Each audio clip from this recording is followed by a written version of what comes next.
Hello दोस्तों, तो स्वागत है आपका उत्तराखंड कोर्स की क्लासेस में। तो चलिए शुरू करते हैं आज की क्लास और हमारी जो कोई पिछली क्लासेस हुई थी उसको आप रिवीजन करते रहिएगा। अभी क्या हो रहा है कि आजकल जो है रिवीजन का हो नहीं पा रहा है, लेकिन मैं सोच रही हूँ अब जो अगली क्लास करती हूँ उसमें हम क्या करते हैं एक दिन रिवीजन कर लेते हैं, क्योंकि हमारा जो है गढ़वाल का पवार वंश और कुमाऊँ का चंद वंश लगभग कंप्लीट होने वाला है।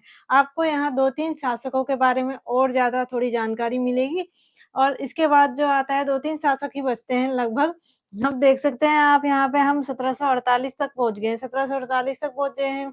1791 में क्या होता है कुमाऊँ में जो आपके कहते हैं गोरखा शासन होता है वो स्थापित हो जाता है 1791 में। तो यहाँ पे लगभग अब क्या है कि एंडिंग होने वाली है इनकी चंदों की और यहाँ पे पवार की भी एंडिंग होने वाली है।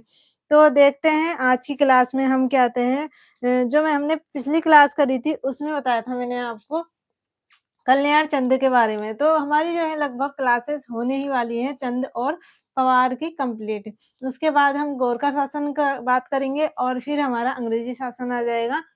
तो काफ़ी सही चल रहा है हमारा उत्तराखंड में। आप क्या है रिवीज़न करते रहिएगा। बीच में क्या हो रहा है कि क्लासेस का गैप हो रहा है, बट आप पिछली जो क्लासेस हैं उन्हें अच्छे से करिए। फिर ये मैं र आपकी क्लासेस जो है यहाँ पर आपको देती रहूँगी। क्या कहते हैं कभी-कभी इसी तरीके का प्रॉब्लम हो जाती है। बाकी यहाँ कल्याण चंद्र के बारे में मैंने आपको पिछली क्लास में बताया था। यहाँ पे बताया था कि मणिक बिष्ट और पुनर्वसु की इसने करी थी, हत्या करा दी थी। कल्याण चंद क्या था डोटी में था कोई चंद शासक का एक कुँवर मतलब कुछ वंशज होगा। वहाँ पर किसी को पता चला तो इसने जो दरबार में लोग रहते थे उन्होंने ये कल्याण चंद को लाके इसमें बिठा देते हैं। ये होते हैं पड़त्याल और महल लोग। ये क्या होते हैं कि चंद वंशों के बहुत ज़्यादा विश्वसनीय लोग होते हैं। यहाँ पर जो था दूसरा जो चल रहा था कि एक आपने जो मणिक बिष्ट और पुनर्वसु जो थे ये चाह रहे थे कि हाँ 18 वर्ष के जो 18 दिन की नाजायज़ संतान से जो थी उसे अपनी कठपुतली बनाने के उपलक्ष्य के लक्ष्य से उसे गद्दी पे बिठाना चाह रहे थे। जैसे इन्होंने क्या करा था कि अजीत चंद को अपनी कठपुतली की तरह यूज़ करा था और उसकी हत्या कर दी। फिर ये चाह रहे थे कि हम अपना ही कोई शासक यहाँ पे गद्दी पे बिठा दें। तो ये चालाकी थी वो कौन समझ गए थे, वहाँ के लोग समझ गए थे दरबार के। तो उन्होंने कल्याण जो चंद वंश का एक बच्चा बचा हुआ था कल्याण चंद उसे गद्दी पे लाकर बिठा दिया। तो कल्याण चंद को बिठाया था, कल्याण चंद को सबसे पहले क्या करते हैं मणिक बिष्ट और पुनर्वसु की हत्या करा देते हैं। जो अंधा करवाया जाता है जोशी क्योंकि इस क्या था कि इनके प्रति जब क्या हुआ है कि पता चला कि मेरे दरबार में इतना सब कुछ हुआ है हमारे चंद्रवंश के परिवार में तो क्रोध यानी कि इनका आक्रोश था। तो आक्रोश निकल गया कल्याण चंद्र का कि इसने क्या आदेश दे दिया कि जोशी और पंतों को अंधा करवा दिया जाए और आदेश दे दिया कि जितने भी रोतेला लोग हैं, ज़रूरी नहीं जितने भी रोतेला और गुसाई लोग हैं उन्हें क्या कर दें मरा दें। तो यहाँ पे क्या हुआ थोड़ा-सा क्रूर नीति अपनाई गई मतलब ये क्या हुआ कि वो लोग जो इसमें क्या कहते हैं भागीदारी नहीं थे, उनको भी यहाँ पे हत्या के लिए आदेश दे दिया और अंधा करवाने की बात कर दी गई। तो यहाँ पर इसने क्या करा थोड़ी-सी क्रूरता दिखाई जो क्या कहलाते हैं पाप के रूप में इसने बाद में क्या होता है कि इस चीज़ का प्रायश्चित होता है। तो ये क्या करता है प्रायश्चित करता है इन लोगों के उसमें। अभी मैं वो आपको आगे बताऊँगी। 1745 में मुगल मोहम्मद शाह के साथ मित्रता संबंध बनाते हैं। 1731 में फरीदनगर पुत्री का विवाह कर देता है जो अपनी पुत्री होती है इसकी तेज सिंह गडोदिया के साथ और 1739 में सिरमौर के दूसरी पुत्री का विवाह विजय प्रकाश के साथ कर देता है। कौन? कल्याण चंद कर देता है। अब आगे क्या होता है कल्याण चंद का टाइम पीरियड आप 1730 से 1747 तक देख रहे हैं। तो 1747 तक आपने इसका टाइम पीरियड देखा है। अभी क्या चल रहा है इसके बीच में इसकी बहुत सारी घटनाएँ हुई हैं। यहाँ तो शुरू में इसने ये सब करा था। अब क्या था कि बहुत सारी चीज़ें हुई जिसमें क्या हुआ था रोहिला आक्रमण हुआ था। 1739 यहाँ पर आ चुका है, 45 में ये मोहम्मद शाह के साथ मित्रता मतलब मुगलों के साथ भी मित्रतापूर्ण संबंध थे और प्रदीप शाह के साथ भी मित्रतापूर्ण संबंध थे। तो यहाँ पर इनके आपस में कोई भी युद्ध नहीं है। लेकिन अभी क्या हो जाता है कि इस टाइम पर बाहर से यानी कि विदेशी कुछ आ जाते हैं रोहिला लोग। रोहिला लोग क्या होते हैं 1740 में प्रदीप शाह के गढ़वाल क्षेत्र पर आक्रमण कर देते हैं। तो गढ़वाल क्षेत्र पे जब गढ़वाल से यहाँ से इनसे युद्ध होता है तो रोहिला हार जाते हैं बाद में वो चले जाते हैं। अब क्या होता है कि 1743 में रोहिला जो होते हैं वो यहाँ आते हैं। अब तो आज हम देखेंगे कल्याण चंद्र के अंदर ही रोहिला आगमन।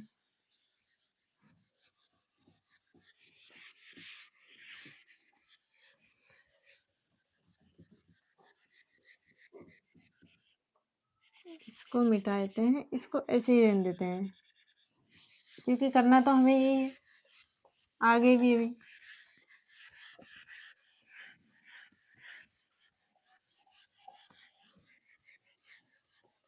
फिर जब हमारी ये हिस्ट्री कंप्लीट हो जाएगी तो मैं स्टार्ट करूँगी आपकी उत्तराखंड की ज्योग्राफी। उत्तराखंड की ज्योग्राफी को हम स्टार्ट करेंगे, थोड़ा-सा ऊपर से लिख देती हूँ, थोड़ी जगह सही हो जाएगी।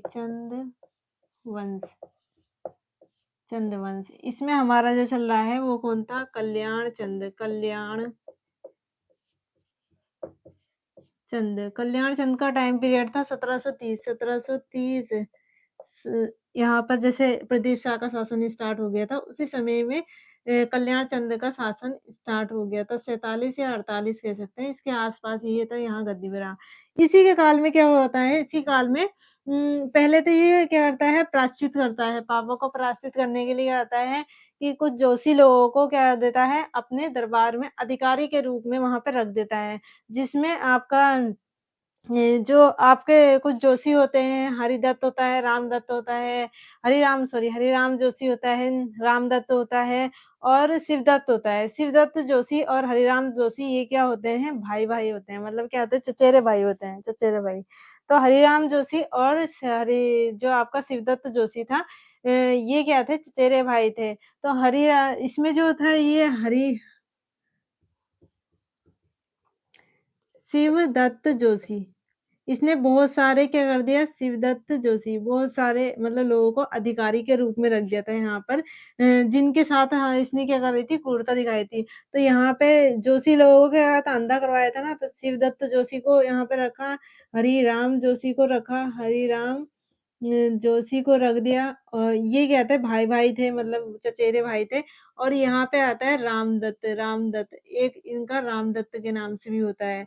तो जो शिवदत्त होता है, इसे बनाया जाता है माल का अधिकारी। पहले क्या होता है कि इसे सरावना बनाता है, माल का जो होता है कानून को बनाया था, मतलब रख-रखैया वैसे देखने वाला।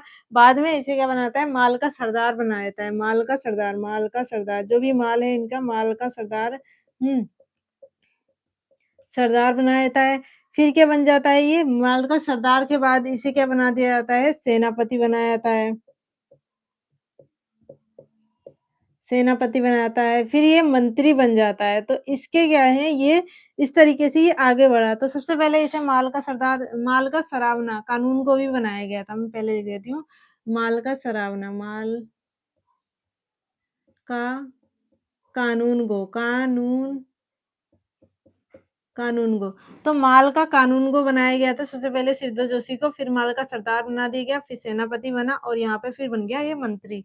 तो इस तरीके से शिवदत्त जोशी के क्या हुए थे, पदोन्नति हुई थी, यानी कि इस तरह से ये आगे बढ़ा था। और जो शिवदत्त जोशी है ना, आप देखेंगे हर्षदेव जोशी का आगमन होता है कुमाऊँ क्षेत्र में। तो शिवदत्त जोशी जो होता है ना, बहुत ही ज़्यादा क्या होता है ये वफ़ादार होता है। शिवदत्त जोशी जो होता है वफ़ादार होता है, मतलब अपनी बहुत ज़्यादा वफ़ादारी के कारण इसे क्या कर दिया पद में उन्नति मिलती चली गई थी। इसने क्या है काफ़ी टाइम तक क्या है चंदों के दरबार में अपनी वफ़ादारी दिखाते हुए कार्य करा है, बहुत सारे कार्य करे थे इसने। इसके हाथ में बहुत सारी शक्ति भी आ गई थी, मतलब इस तरीके से शिवदत्त जोशी का कार्य रहा। और यहाँ पे आता है हर्षदेव जोशी। ये जो हर्षदेव जोशी था ये इसका क्या था, चचेरा भाई था, चचेरा भाई लिख देती हूँ मैं यहाँ पे, भाई। ये चचेरा भाई था और यहाँ पे रामदत्त था। तो ये हरि राम जोशी था, इसको बनाया गया था यहाँ पर कोटा माल का अधिकारी। जो कोटा वाला क्षेत्र था तो इसे बना दिया कोटा माल का अधिकारी। तो आप देख रहे होंगे ये जोशी को 2 जोशियों को क्या बना दिया है इसने, यहाँ पर पद में रख दिया है। और सॉरी ये कोटा माल का अधिकारी जो है इसे बनाया था दूसरे वाले को। इसे बना दिया था सर्व सर्वा यानी कि सर्व सर्वा। सर्व सभी देख-रेख करने वाला सर्व बनाया था और यहाँ बनाया था कोटा माल का अधिकारी, कोटा माल का अधिकारी।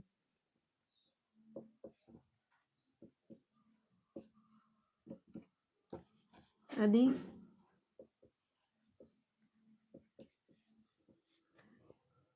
तो कोटा माल का अधिकारी किसे बनाया जाता है? कोटा माल का अधिकारी बनाया जाता है रामदत्त को, हरिराम जोशी को, सर्व और शिवदत्त जोशी को। शिवदत्त जोशी के आप देखेंगे पहले माल का कानून को बनाया गया, फिर माल का सरदार बनाया गया, फिर सेनापति बनाया गया और फिर बन गया था ये मंत्री। मंत्री बन गया था, तो मंत्री के पद पे था। फिर क्या होता है, जो अगला शासक आता है, तो वो क्या होता है, नाबालिग रहता है, तो उसकी देख-रेख में जो देखता है, वहाँ का जो भी कार्य देखता है, वो कौन देता है? शिवदत्त जोशी, क्योंकि ये मंत्री पद पे था। तो किसने संरक्षण करा? जैसे अभी आपने देखा होगा पिछली क्लासों में जो जैसे आपके पृथ्वीवती शाह और एक और शासक थे, तो उनका जो पवार शासकों में क्या करा है कि उनकी माताओं ने उनका संरक्षण करा है, थोड़े टाइम तक वहाँ पे शासन के रूप में सँभाला है। तो ऐसे ही शिवदत्त जोशी जो थे वो उन्होंने क्या होता है कुमाऊँ में जब अगला शासक आता है वो क्या होता है नाबालिग होता है, तो नाबालिग होता है तो वो कौन देखता है शिवदत्त जोशी, तो काफ़ी ज़्यादा वफ़ादार था, अपनी वफ़ादारी यहाँ पे निभा रहा था। लेकिन क्या होता है जैसे ही टाइम धीरे-धीरे होता है तो क्या होता है सिद्धार्थ जोशी के साथ थोड़े-थोड़े अच्छे काम भी नहीं किए जाते हैं। उससे क्या होता है कि जो इसका अब जो इससे इसके साथ बहुत सारे थोड़े क्या कहते हैं शासक औरों की बातों में आकर इसके साथ क्या कर देता है कुछ गलत कार्य कर देता है, इसके बेटों को मरवा देता है। तो इसमें क्या होता है कि इसका जो एक बेटा होता है वो इससे क्या होता है बहुत ज़्यादा शासकों से क्रूर मतलब क्या होता है बहुत ज़्यादा विरोधी हो जाता है, इनके विरोधी बन जाता है और वही बन के आता है हर्षदेव जोशी। तो हर्षदेव जोशी जो कुमाऊँ का चाणक्य था, जो सारी राजनीति वहाँ पे चलाई है, वो किसका बेटा था? शिवदत्त जोशी का बेटा था। ये आप समझ गए होंगे यहाँ पे। तो इतना समझ गए होंगे। अब क्या होता है कि ये सारे अधिकारियों के पद में रख दिया था। तो इसने क्यों रखा था? ये बात याद रखेंगे प्रायश्चित करने के लिए इसने बहुत सारे जोशी को अंधा करवा दिया, पंतों को अंधा करवाया, रोतेला और गोसाइलों को मरवाने का आदेश दे दिया था। अब यहाँ पे आता है रोहिला आक्रमण। तो सबसे पहले हमने यहाँ पे देखा था रोहिला आक्रमण यहाँ पे कब हुआ था 1740 में हुआ था गढ़वाल वाले क्षेत्र में। लेकिन कुमाऊँ में जो रोहिला आक्रमण होता है, कुमाऊँ में रोहिला आक्रमण हुँ। रोहिला आक्रमण। जो ये रोहिला लोग होते हैं, ये देश के नहीं होते हैं, ये बाहर के होते हैं। तो बाहर से आए हुए लोग होते हैं ये और ये यहाँ पे क्या होते हैं, कुमाऊँ वाले क्षेत्रों में 2 बार आक्रमण करते हैं, यहाँ पर आपका करते हैं 1 बार। तो यहाँ पर जब कुमाऊँ में करते हैं, पहला आक्रमण जो ये फर्स्ट आक्रमण करते हैं, ये करते हैं 1743 में करते हैं और दूसरा जो आक्रमण करते हैं, वो कब करते हैं 1700 ज़रूरी नहीं है कि रोहिला में खाली लिखने के लिए कर रही हूँ, लेकिन ये विदेश से आए हैं, विदेशी आक्रमण था ये।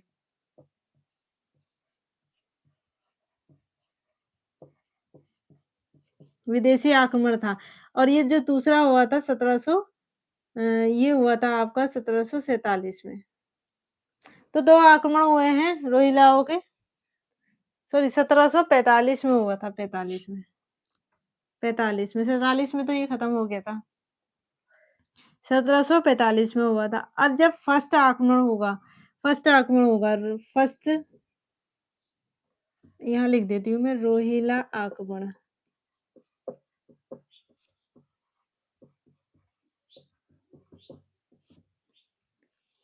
तो 2 हुए थे रोहिला आक्रमण, एक 1743 में और एक 1745 में। 2 आक्रमण कुमाऊँ में हुए थे और एक आक्रमण 1740 में गढ़वाल में हुए थे। 1745 में क्या होता है फिर उसके बाद ये चल जाता है। अब कैसे जाते हैं वो मैं आपको आगे बताऊँगी।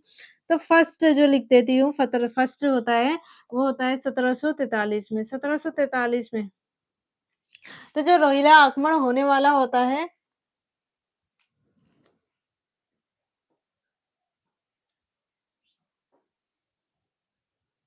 हुँ। तो क्या होता है कि रोहिला आक्रमण जब होता है तो इसका जब रोहिला आक्रमण होता है तो जो रोहिला का सरदार होता है वो कौन होता है अली मुल्ला खां होता है। तो रोहिला सरदार का नाम था अली मुल्ला खां। तो सरदार कौन था इनका? सरदार था सरदार ये क्या लिख दिया मैंने सदरार सरदार, सरदार कौन था? मतलब वहाँ पे सरदार कहलाते होंगे, जैसे यहाँ पे शासक कहलाते हैं। शासक क्या है? कल्याण चंद है। वंश का जो भी राजा है वो कौन है? कल्याण चंद है। तो यहाँ पे जो सरदार था वो था अली मुल्ला खां। अली ये कहते हैं मुस्लिम मुस्लिम आक्रमण है ये, अली मुल्ला खां था। ये क्या था? अली मुल्ला खां था और जो इसके नेतृत्व कर रहा था, मतलब आक्रमण का नेतृत्व कर रहा था वो था हाफिज़ रहमत खां। किसके नेतृत्व में हुआ? हाफिज़ रहमत नेतृत्व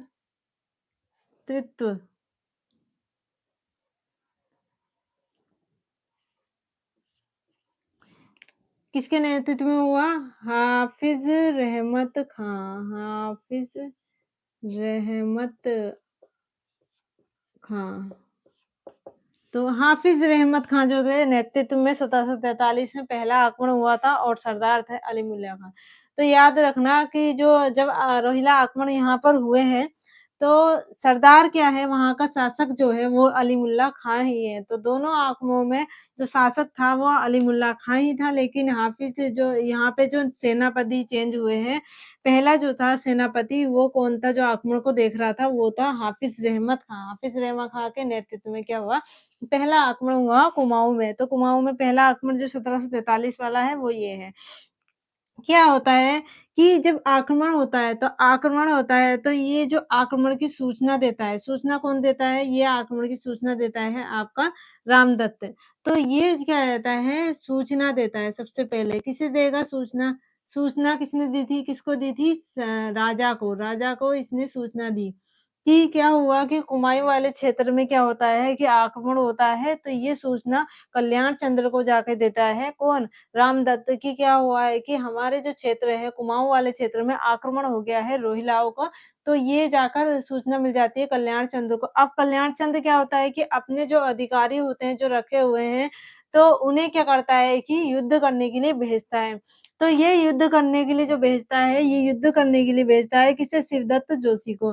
तो युद्ध में जो भेजा था वो किसको था? शिवदत्त जोशी को। युद्ध जो भेजे, ये जो आक्रमण था, इसको पहला जो आक्रमण था पहले में शिवदत्त जोशी को भेजता है ये, अब शिवदत्त जोशी गया, वहाँ पर युद्ध हो रहा है, सैनिक हैं बहुत सारे। अब क्या होता है कि कोई सा भी आक्रमण होता है या युद्ध होता है, किसी ऐसी जगह पर होता है।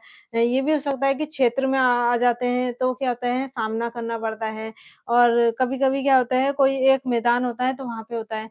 तो इसी तरीके से ये रोक रहे थे, जो शिवदत्त जोशी थे, वो क्या कहते हैं, आक्रमण का सामना कर रहे थे, बहुत सारे सैनिक थे और ये खुद उसमें क्या होता है, बहुत सारे हथियारों की ज़रूरत होती है, बहुत सारा क्योंकि युद्ध चल रहा है तो भोजन की ज़रूरत होगी। तो इसके क्या होता है कि शिवदत्त जोशी जब युद्ध कर रहा होता है, तो युद्ध के दौरान ही इसे क्या होती है, कुछ चीज़ों की ज़रूरत कमी पड़ जाती है। युद्ध के दौरान चीज़ों की कमी पड़ जाती है और ये सूचना भेजता है राजा को, कल्याण चंद्र को सूचना भेजता है कि हमें क्या है, और धन की ज़रूरत है ताकि हम क्या करें, अपनी कमियों को पूरी कर सकें। मतलब क्या है कि वो चीज़ें फिर से हमें आक्रमण करने में क्या हो, युद्ध में परेशानी ना हो। लेकिन जो कल्याण चंद होता है, वो क्या होता है, कुछ चापलूस होते हैं, उनकी बातों में आ जाता है और शिवदत्त जोशी को क्या है, मदद नहीं भेजता। तो शिवदत्त जोशी को मदद नहीं भेजी कल्याण चंद ने, जिसके कारण क्या होता है, पहला आक्रमण ये हार जाते हैं। तो रोहिला इसमें क्या हो जाते हैं, विजयी हो जाते हैं। रोहिला विजयी। रोहिला विजय हुए थे। कहाँ हुए थे रोहिला विजय? सबसे पहले जो विजय हुए थे, वो हुए थे रुद्रपुर में।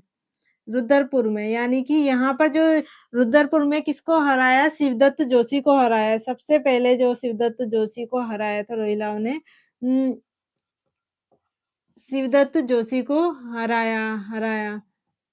शिवदत्त जोशी देख रहा था इस आक्रमण को, तो धीरे-धीरे क्या है, पहले तो इसने शिवदत्त जोशी को हरा दिया कोरोइलाओं ने, अब क्या है, धीरे-धीरे ये आगे बढ़ रहे थे। जैसे हमारा काठगोदाम वाला क्षेत्र है, तो यहाँ पर भी इन्होंने आक्रमण कर दिया। काठगोदाम, बाड़ाकोटी, बहुत सारे क्षेत्रों को इन्होंने आक्रमण कर दिया। काठगोदाम को अलग नाम से जाना जाता था उस समय।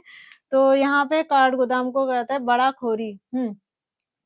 तो इसके बाद जो है ये और जगह पे भी हराना शुरू कर दिया, जिसमें आ जाता है बटोखरी और बड़ा खोरी, इसे कहते हैं काठगोदाम। ये जो काठगोदाम है हमारे साइड, तो इसे कहते हैं काठगोदाम। तो काठगोदाम को इसने यहाँ पे क्या है 2 जगह शिवदत्त जोशी को बहुत जगह पे हराया है। पहले जो हराया था रुद्रपुर में और दूसरा बार हराया था बड़ा खोरी या फिर काठगोदाम के साइड में।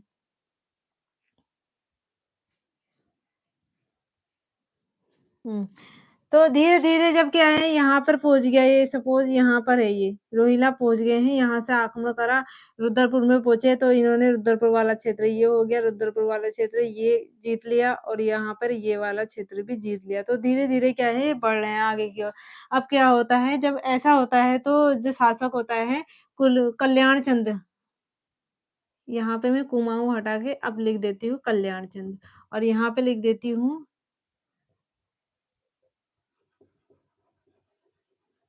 प्रदीप शाह। तो यहाँ पे जो शासन चल रहा था, किसका चल रहा था? यहाँ था प्रदीप शाह और यहाँ पे था कल्याण चंद। तो यहाँ पे प्रदीप शाह था, यहाँ कल्याण चंद जब क्या हुआ है कि रोहिलाओं ने आक्रमण करा, रोहिला आक्रमण हुआ, ये वाला क्षेत्र अपने अधीन कर लिया, तो कल्याण चंद भाग कर चले जाता है यहाँ पे। ये भागू राजा था मतलब कहते हैं कि डर के भाग गया ये कहाँ इसने प्रदीप शाह के वो जाकर शरण ले ली बिना युद्ध में लड़े हुए। अल्मोड़ा में रहता था ये अल्मोड़ा वाला क्षेत्र है यहाँ पर अल्मोड़ा है। तो अल्मोड़ा से ये कहाँ चला गया प्रदीप शाह श्रीनगर जाके पहुँच गया और बिना लड़े ही भाग गया, बिना लड़े ही भाग गया। अब रोहिलाओं ने क्या कर दिया ये सब अपने कब्जे में ले लिया।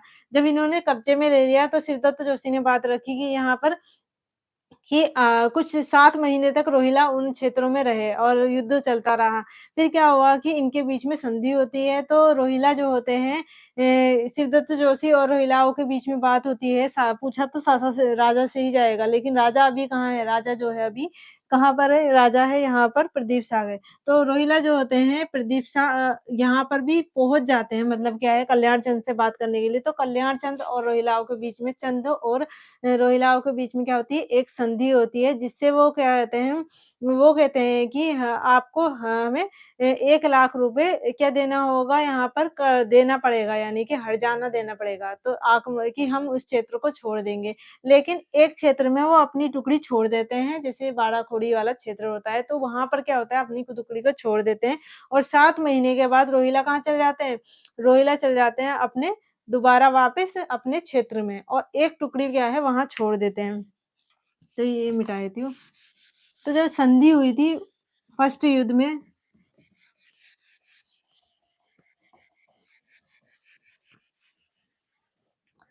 तो संधि क्या हुई थी? संधि हुई थी तो कल्याण चंद यानी कि ये लड़ा तो नहीं लेकिन शासन यही देगा इसने क्या है रोहिलाओं को क्या दिया था रोहिलाओं को क्या दिया था हर्जाना दिया था यानी कि रोहिलाओं को जुर्माना दिया था कितना जुर्माना दिया था यहाँ पे दिया था लगभग 1 लाख 3 लाख रुपए 3 लाख रुपए संधि हुई 3 लाख रुपए 3 लाख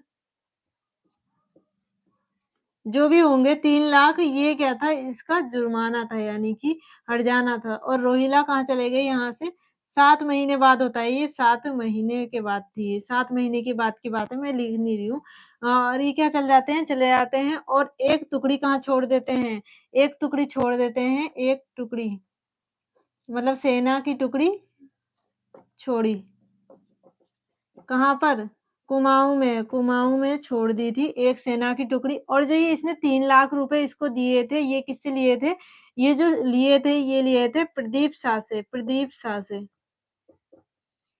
तो प्रदीप शाह से लेकर 3 लाख रुपए उसे तुरंत क्या दिया जो हर्जाना दिया मतलब छोड़ने के लिए और एक बात और हुई कि रोहिलाओं ने कहा कि आपको प्रति वर्ष 60,000 रुपए प्रति वर्ष वार्षिक लिख देती हूँ यहाँ पर वार्षिक 60,000 किसको देने थे? रोहिलाओं को देना था। ये क्या था? कर तो ये कर इन्होंने थोप दिया चंदों पर और कह दिया जुर्माना भी थोप दिया और कहा कि प्रदीप शाह से आप यहाँ मदद नहीं लेंगे और प्रति वर्ष क्या है 60,000 रुपए यहाँ पे कर देंगे। अब इसने तो दे देखिए ये क्या था प्रदीप शाह और कल्याण चंद क्या थे? दोस्त थे, तो इसने इसकी मदद करके तुरंत 3 लाख रुपए यहाँ रोहिला को दिए, लेकिन रोहिला ने कहा कि अब आप 60,000 रुपए हर वर्ष दिया दिया करेंगे कर के रूप में, लेकिन वो प्रदीप शाह से नहीं लेंगे, अपनी उस पे देंगे। तो ये होता है यहाँ पर संधि हो जाती है, पहला आक्रमण खत्म हो जाता है। अब क्या होता है कि इसके बाद कुछ-कुछ क्षेत्रों में क्या होता है कि इसके रोहिलाओं के जो थे टुकड़ी रुकी हुई थी। टुकड़ी रुकी हुई थी। तो ये पहला आक्रमण था, एक बार आप देख लेना। फिर ये कल्याण चंद यहाँ से क्या होता है, यहाँ पे जो हुई थी संधि कहाँ हुई थी? यहाँ पर हुई थी। संधि जो हुई थी यहाँ पर हुई थी। अब क्या होगा कि कल्याण चंद वापस कहाँ आ जाएगा? अपने कुमाऊँ वाले क्षेत्र में। फिर से कल्याण चंद कहाँ आ गया? अल्मोड़ा आ गया। अब ये अल्मोड़ा आ गया, यहाँ पे रोहिला का फर्स्ट आक्रमण खत्म हो जाता है। तो ये आपको समझ में आ गया होगा। अब देखते हैं हम दूसरा आक्रमण, ये स्क्रीनशॉट ले लीजिएगा।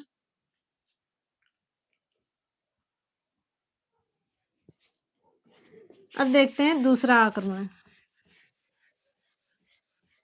तो पहले आक्रमण में क्या हुई थी? संधि हुई थी। पहले जो है 3 लाख रुपए रोहिलाओं को दी थी किसने? कल्याण चंद ने और ये प्रदीप शाह से लेकर दिए थे। अब जो दूसरा आक्रमण होगा वो किस तरीके से होगा? तो मैं ये हटा देती हूँ। ये वाला क्षेत्र अब रोहिलाओं का नहीं है। कुछ क्षेत्रों में क्या है वहाँ पे टुकड़ी रुकी हुई है, लेकिन रोहिला आक्रमण यहाँ पे रोहिलाओं का शासन नहीं है। ये वाला खत्म हो गया। लेकिन अब टाइम आता है 2 साल बाद। 2 साल बाद क्या होता है? 1700 सेकंड आक्रमण की बात करें तो दूसरा आक्रमण। तो दूसरा जो होता है वो होता है 1745 में। 1745 में आता है तो रोहिलाओं का आक्रमण फिर से चंदवाली क्षेत्रों में होता है। के क्षेत्र में होता है जिसमें बाड़ाखोड़ी और कोटा, जिसमें सरदार कौन था? सरदार वही था, सरदार था वही और नेतृत्व था यहाँ पर था अली मुल्ला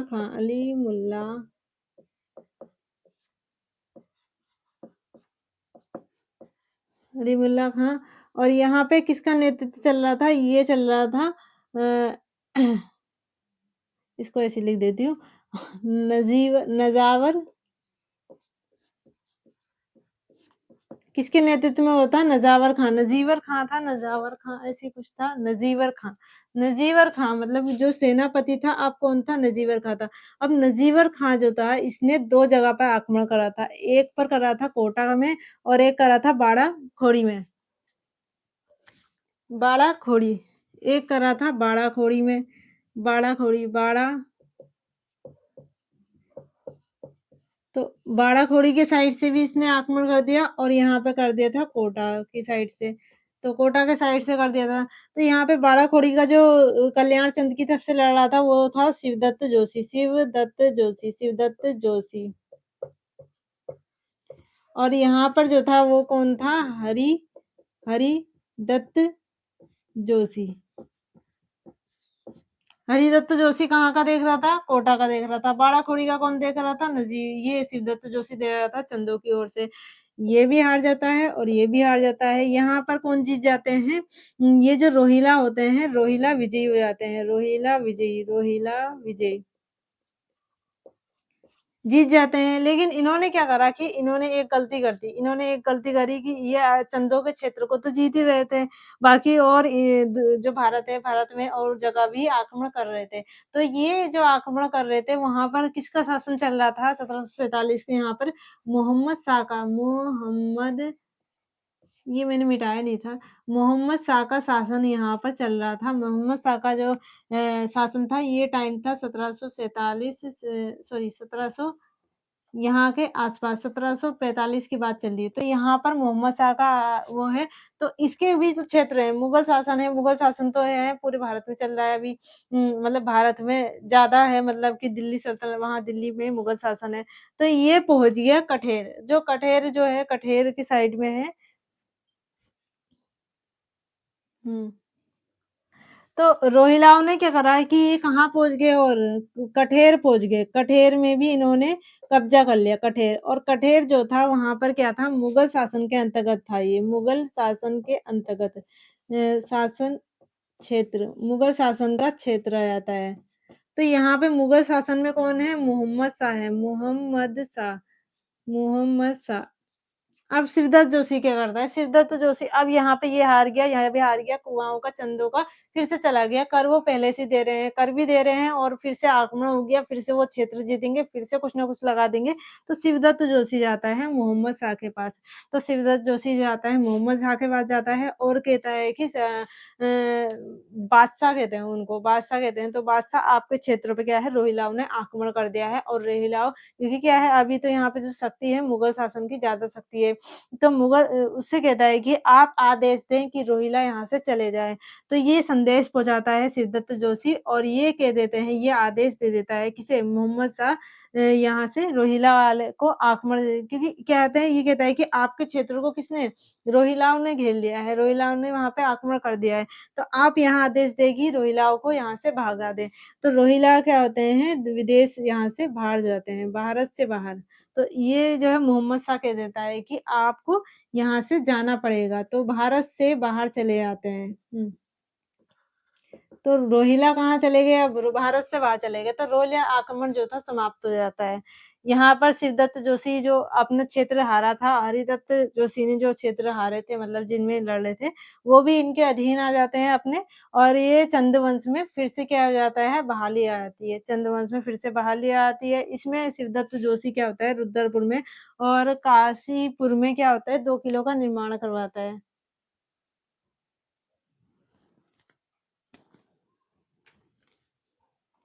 शिवदत्त जोशी क्या करता है, जब ये अपने क्षेत्र वापस आ गए, तो आपके कौन से रुद्रपुर वाला, काशीपुर वाला क्षेत्र आ गया, तो किलों का निर्माण करवाता है, किलों का निर्माण। शिवदत्त जोशी। कहाँ-कहाँ करवाया इसने किलों का? रुद्रपुर में क्योंकि ये पहले हार गया था ना और यहाँ पर काशीपुर में, 2 जगह इसने किलों का निर्माण करवाया। तो पूछ सकता है कि रुद्रपुर में और काशीपुर में किलों का निर्माण किसने करवाया था? तो शिवदत्त जोशी ने भी करवाया। कभी ऑप्शन में आता है तो शिवदत्त जोशी को भी देख लेंगे एक बार। तो रुद्रपुर में इसने काशीपुर और रुद्रपुर में किलों का निर्माण करवाया था। ये था रोहिला आक्रमण। इसके साथ-साथ कल्याण चंद को क्या है, अब क्या है मुगल जो है, मुगलों ने इनकी सहायता करी, मुगलों के साथ संबंध अच्छे हैं। तो कल्याण चंद क्यों इससे दुश्मनी लेना चाहेगा? तो एक जो शासक होता है वो क्या कहते हैं मजहर का जो शासक होता है, वो क्या कहता है कि कल्याण चंद से कि हमारे साथ क्या आ जाए मुगलों के विरुद्ध युद्ध में शामिल होने को कहता है। लेकिन क्या होता है कल्याण चंद वहाँ पर भी उसको मना कर देता है। वो होता है आपका मरहट का शासक होता है। दिल्ली बादशाह के विरुद्ध क्या कहता है, मरहट का शासक कहता है, यहाँ पर आप लिख लीजिएगा कि मरहट का शासक होता है, वो क्या कहता है कि बादशाह के विरुद्ध युद्ध में शामिल होने कहता है और कल्याण चंद वहाँ मना कर देता है। तो ऐसा होता है वहाँ पर। फिर आ जाता है उत्तराधिकारी बन जाता है, उत्तराधिकारी